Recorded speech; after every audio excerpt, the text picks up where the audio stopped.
Africa Content TV.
Nǹkan tó máa ṣẹlẹ̀ ní pé kó tó lọ jókòó kí ọkọ ìyàwó kó lè dìde kó máa fọwọ́ pé kù. Fún ṣé òun ló máa gbé. Gbogbo ọkọ̀ ìdílé náà. Ẹ fọwọ́ bẹ́ẹ̀ wá. Ọkọ̀ ìdílé náà. Ẹni tó bá ti yọ̀ lẹ́ka àwọn ọmọ ìlú. Ó yá. Ẹ bá gbọ́ ọmọ wa. Ẹ lọ gbéyàwó wa. Ẹ lọ gbéyàwó wa. Ẹ lọ gbé wa máa lọ. Wọ́n máa bá yín gbé wá ìdílé. Gbogbo ọ̀rẹ́ ọkọ̀ ìdílé.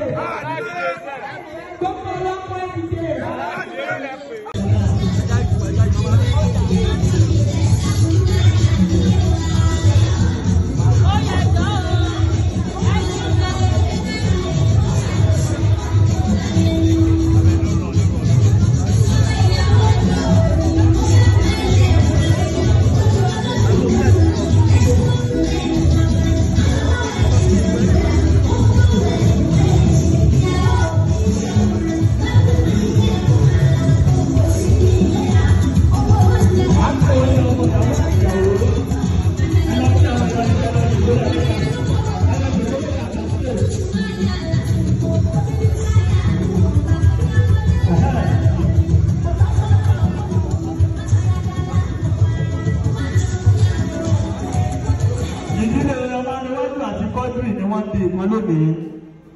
Kí ọkọ ìyàwó àti ìyàwó lọ jókòó sórí àga ìdíje rẹ̀.